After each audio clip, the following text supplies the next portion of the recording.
My name is Snow White, and you're watching my channel. This was supposed to be a video about Kangaroo Jack, but that movie made me feel a variety of emotions, mostly disgust. So instead we're going to talk about magical items from Barbie movies between 2001 and 2008. And at the end, I'll rank the objects by how powerful I think they are. Let's go ahead and get started with Barbie and the Nutcracker was the first CGI Barbie movie. It released October 2nd, 2001, and is an adaptation of the Nutcracker Ballet. Barbie as Clara is shrunk down by the Mouse King. The item from this movie is a gold heart-shaped locket given to Barbie Clara from an owl clock as a way to get back home. The locket doesn't do any more than the owl advertised and sends her home when the Mouse King steals and opens it. It's pretty, but not much else. Although, having the ability to go home at any time does sound convenient. You'd save a lot on gas. Barbie as Rapunzel was released October 1st, 2002. This movie would loosely follow the Grimm brothers' Rapunzel tale. The item from this movie is a silver paintbrush. The paintbrush was an engraved hairbrush from Rapunzel's parents, but transformed when she wished on a comet to be free. Rapunzel uses the brush to paint portals and is able to paint dresses for herself. This means that it can both create and teleport, both very useful traits. Barbie of Swan Lake released September 30th, 2003. Based on the Tchaikovsky ballet Swan Lake, this movie would follow Barbie as Odette. The magical item in this movie is a tiara. The tiara has a magic crystal that she pulled out of a rock for prophecy reasons. The Fairy Queen enchants the crystal to protect Odette from Rothbard, the sorcerer, and gives her the ability to remain human until nightfall. It destroys Rothbard in the end, so all of the magic seems to be tied to protection and specifically altering spells. Not really much power outside of that, but it's absolutely stunning. Barbie Princess and the Pauper was released September 28, 2004. Based on the Mark Twain story, The Prince and the Pauper, Barbie would play dual roles as Erica and Annalise. Technically, there's no magic object in this movie. Next. Barbie Fairytopia was released March 8, 2005. In this movie, Barbie would play a wingless fairy named Elena. There are two magical objects in this movie. The first is the Guardian Azura's necklace. It's a blue butterfly on a silver chain. Azura gives the necklace to Elena for a bit when she gets kidnapped. Elena throwing it into Laverna's throne crystal makes the magic combust Laverna into glitter, but the actual magic of the item isn't described. The second item is Elena's necklace, same deal, but it's a rainbow butterfly and gives her wings. Again, no other specified powers. So it's unclear if the power changes based on the wearer. Pretty confusing. Editing Snow here. I'm aware of the other two Fairytopia movies. I just forgot to mention them. The necklace really doesn't change, and it doesn't change in my ranking. Next. Barbie and the Magic of Pegasus was released September 20th, 2005. This movie would follow Barbie as Princess Annika. The magic item in this movie is built by three different objects: a measure of courage, a ring of love, and a gem of ice lit by hope's eternal flame. This creates the Wand of Light. It's able to change Annika's sister from a Pegasus back into her human form, but when Annika tries to destroy the evil sorcerer Wenlock with it, it doesn't do anything. The wand can only be used out of love. Annika is able to break all of the curses, and the Cloud Queen sends the wand into the sky as a star. It's very pretty and seems like it could do a lot if you have the right intentions. But it's a star in the sky now, so moot point.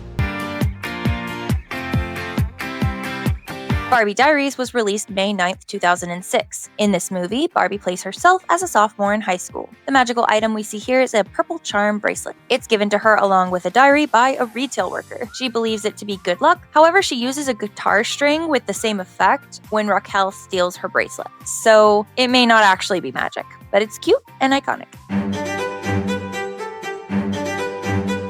Barbie and the 12 Dancing Princesses was released September 19th, 2006. Loosely based on the German 12 Dancing Princesses tale, the story would follow Barbie as Genevieve. The magical item in this movie is technically the floor, so I'm not sure that it counts. But the princesses have a circle with 12 circles inside of it on their floor. Each has a unique symbol that correlates with one of the 12 girls. The portal leads them to a land with wishing flowers, statues that come to life, and healing water, which saves their father's life in the end. The portal is destroyed, but another one is in the garden, so there could be more. The healing water and wishing flowers would definitely come in handy.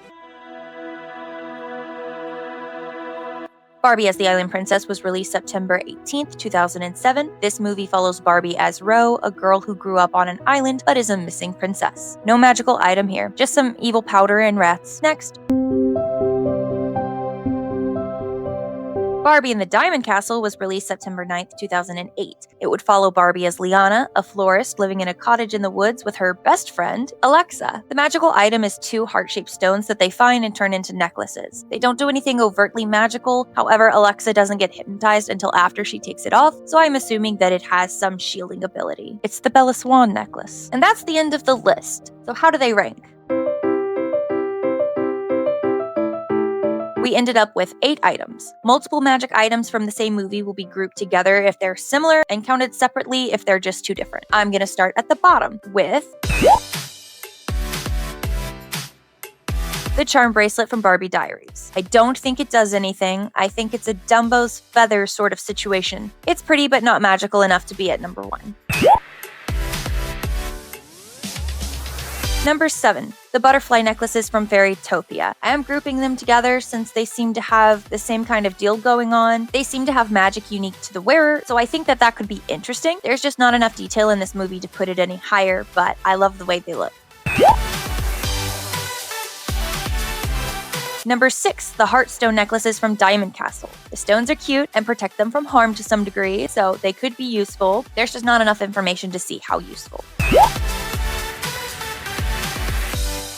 The locket from the Nutcracker. It's pretty and it takes you home. Enough said.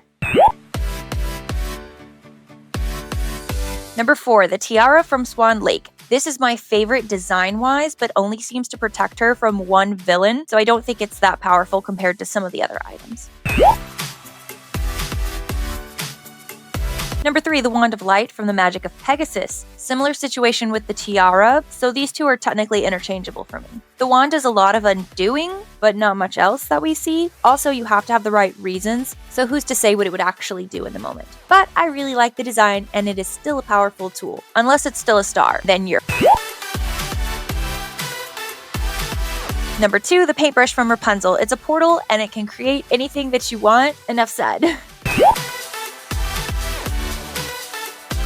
And the number 1 magical item from a Barbie movie between the years 2001 and 2008 is the portal from 12 Dancing Princesses. You know what you can't paint? Healing water. At least I don't think you can. And you know what doesn't have a moral compass? Wishing flowers. I think the portal wins on a technicality, though it's debatable on if this counts as a magical item. You could argue the paintbrush wins. But that's my ranking. Thank you so much if you watched this video. I know it's a little bit different than what I normally do. I'm currently working on a video about the 90s TV sitcom Dinosaurs, and I hope to have that out soon. This was a fun little side quest, and maybe I'll do something like this again another time if you guys enjoyed it. And as always, my friends, stay positive, stay safe, and stay tuned.